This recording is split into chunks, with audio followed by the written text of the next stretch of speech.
O Jair Messias Bolsonaro, desde a quinta-feira, que não se manifesta publicamente. Não para no chiqueirinho, mal fala sobre a situação Queiroz, falou na live dele da quinta-feira coisas desencontradas. O próprio advogado dele, que ele diz que não é dele, e o advogado diz que é, assim como também era do Flávio, mas agora não é mais. Não porque o Flávio não queria que ele não fosse, mas sim porque ele não queria mais ser. É algo meio confuso. Talvez hoje pela manhã, quando vocês vão estar vendo esse vídeo, ele tenha parado no chiqueirinho dele para falar com os apoiadores. Mas como eu gravei esse vídeo de madrugada, então não tinha como eu saber disso ainda. Muita gente não prestou atenção, mas na sexta-feira, o Jair Messias Bolsonaro mandou alguns ministros à cidade de São Paulo em missão de paz para encontrar o Alexandre de Moraes. Oficialmente, a missão foi tratar sobre outras coisas, mas baseado no que eu vou dizer aqui para vocês e também baseado no que aconteceu quando esses ministros voltaram de São Paulo, fica evidente que o Bolsonaro está tremendo na base. Eu acredito que nesse pouco mais de 1 ano e meio de governo, eu nunca vi o Bolsonaro com tanto medo de algo acontecer com ele, com o governo dele ou com os filhos, como a gente tem visto agora. E é sobre isso que eu vou falar nesse vídeo aqui.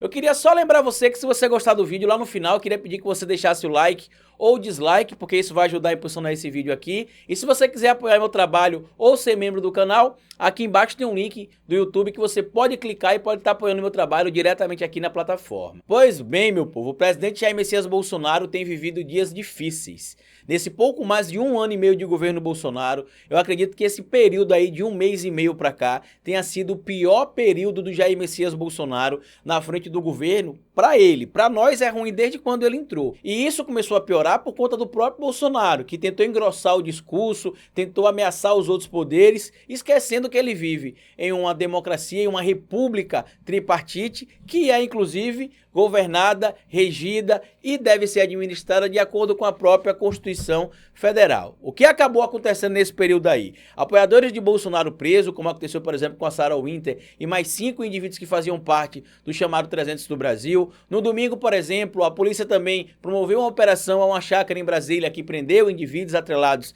ao movimento 300 do Brasil e outros movimentos pró-Bolsonaro. A gente viu também que blogueiros e apoiadores de Bolsonaro que produziam conteúdos interpretados como fake news e outros obviamente fake news, porque a gente já conseguiu provar diversos desses conteúdos como fake news, foram visitados pela polícia ou revisitados pela polícia, como aconteceu no caso do Alan dos Santos. Deputados bolsonaristas, por exemplo, também, como o próprio Daniel Silveira, receberam a visita da Polícia Federal na sua casa e o telefone dele foi apreendido, tanto que ele foi apelar com o Rodrigo Maia para ver se devolve aí, se o Rodrigo Maia apela com o Dias Toffoli para devolver o celular dele e tudo mais. Há pouco mais de 1 semana atrás, voltou-se a discutir a possibilidade da cassação da chapa Bolsonaro-Mourão por eventos acontecidos ainda lá em 2018. Dias depois também a gente viu a prisão do Queiroz. As provas colhidas nas investigações das fake news podem ser encaminhadas ao TSE.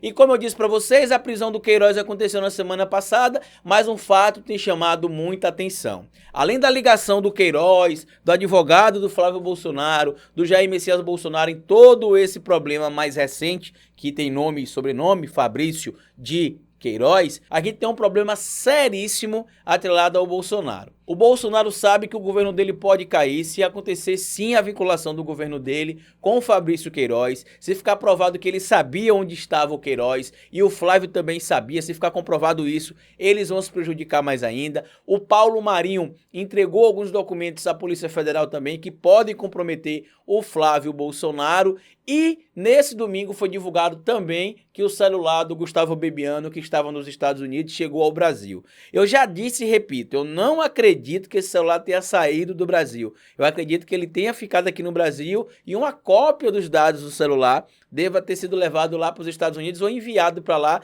já que a gente sabe que os aplicativos de celulares hoje você pode armazenar tudo em nuvem e compartilhar com terceiros, caso você queira também.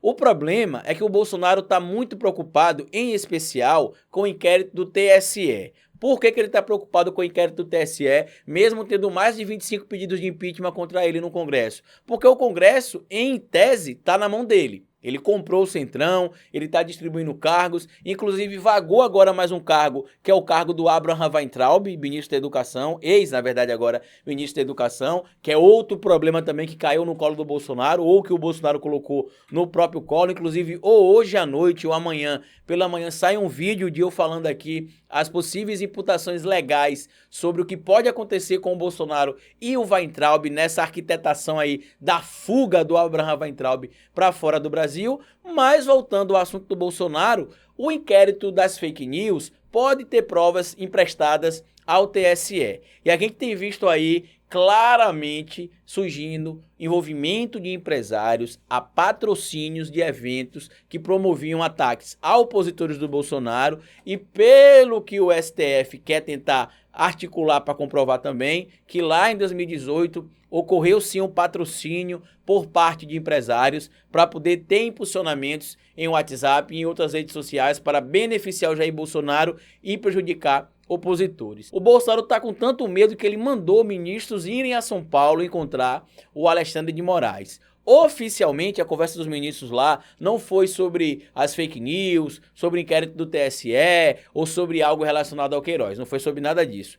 Oficialmente, eles foram tratar lá sobre um tema relacionado à reserva indígena Raposa Serra do Sol. Mas quem foram os ministros, Carlito, que foi lá em São Paulo visitar o Alexandre de Moraes na sexta-feira? Foi o ministro da Justiça e Segurança, o André Mendonça, foi o Jorge Oliveira da Secretaria-Geral e o José Levi da Advocacia Geral. O objetivo foi, entre aspas, dialogar sobre outros assuntos, mas todo mundo já entendeu que, na verdade, o objetivo foi pacificar a relação executivo e judiciário. E sabe o que aconteceu? Os ministros foram lá, conversaram com o Alexandre de Moraes, voltaram para Brasília, foram levar o relatório para o presidente da República sobre o que perceberam na conversa, e até onde a gente sabe de conversa dos bastidores aqui, os ministros não ficaram comovidos ou demovidos com essa tentativa de desculpas ou aproximação ou pedido de pinico do Bolsonaro, não. Eles vão deixar os processos seguirem e o Bolsonaro será pego mais cedo ou mais tarde. Muita gente tem perguntado para mim se o Bolsonaro pode ser preso.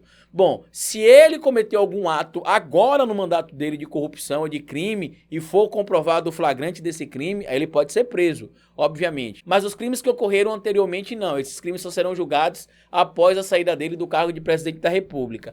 Mas os filhos dele podem ser caçados, podem ser, por exemplo, presos se também se comprovar que o Flávio Bolsonaro estava obstruindo a justiça nesse momento ou cometendo algum outro tipo de crime durante agora esse período de ocupação do cargo de senador também. Isso pode trazer algumas implicações para o Flávio Bolsonaro. A possibilidade disso acontecer, a gente precisa deixar claro que é muito pequena. Não é só abrir a boca e falar que pegaram o Queiroz, vão prender o Flávio, vão prender o Bolsonaro. Não. Pegaram o Queiroz, o comprometimento que existe entre ele, o Bolsonaro e o Flávio é muito grande. Então, óbvio que o Bolsonaro está preocupado. Ele está tão preocupado, como eu disse para vocês, que desde a quinta-feira ele não encontra no chiqueirinho dele o povo, não foi para as manifestações que aconteceram ontem em apoio a ele, como já tem feito há algumas semanas, inclusive, mas, sinceramente, eu não acho que o STF vai recuar, não. Eu acredito, inclusive, que o Exército deu uma chamada nele, porque o Exército deve ter percebido que o Bolsonaro estava falando abobrinha e as implicações legais que poderiam incorrer sobre o Bolsonaro e sobre também outros membros do governo dele seriam evidentes. Sobre a situação envolvendo o Abraham Weintraub, vai ter um vídeo aqui especial ou hoje à noite ou amanhã de manhã onde eu falo mais sobre isso. E eu queria passar um recado para vocês que acompanharam o vídeo aqui até agora. Eu queria primeiro pedir desculpa a vocês pela live de ontem. Muitas pessoas reclamaram que eu interrompi a live muitas vezes para responder comentário, para tirar dúvida de pessoas, e para alguns isso atrapalhou na compreensão das informações que a gente passava no vídeo. Apesar de eu parar e retomar de onde eu parei, eu entendo que muitas pessoas ficaram chateadas e perdem também a linha de raciocínio. Mas eu tento dar atenção para o máximo de pessoas possível durante a live, porque eu ficava muito incomodado, por exemplo, quando eu falava com um influenciador que eu seguia, ou com um produtor de conteúdo que eu seguia, e ele não me respondia. Então eu tento ao máximo responder as pessoas, seja no Facebook, no Twitter, no Instagram, enfim. Mas eu já entendi que na live não dá pra gente fazer isso, porque realmente fica muito complicado. Então nas nossas próximas lives, que inclusive acontecerão amanhã e na quinta-feira, como a gente fez aquele padrão,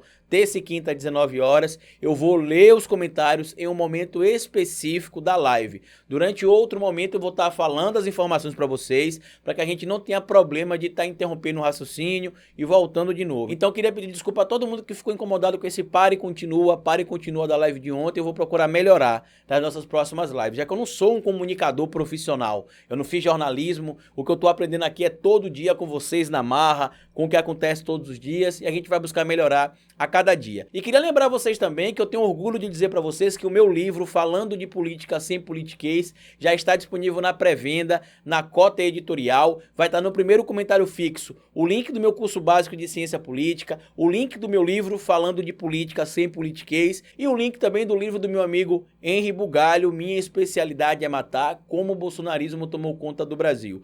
Todos esses links estarão no primeiro comentário fixo, assim também como as fontes de informações que eu utilizei para gravar esse vídeo aqui para vocês. No mais, eu espero contar com a ajuda de vocês. O meu livro está em pré-venda, vamos fazer esse livro ficar entre os primeiros em vendas aí lá na cota editorial também, e em breve em outros sites que estarão disponíveis também para vocês comprarem esse livro. E muito obrigado por todo mundo que ficou aqui até o final. Deixa aqui embaixo sua opinião, e como eu sempre digo aqui no final do vídeo, cabeça vazia é oficina para Bolsonaro.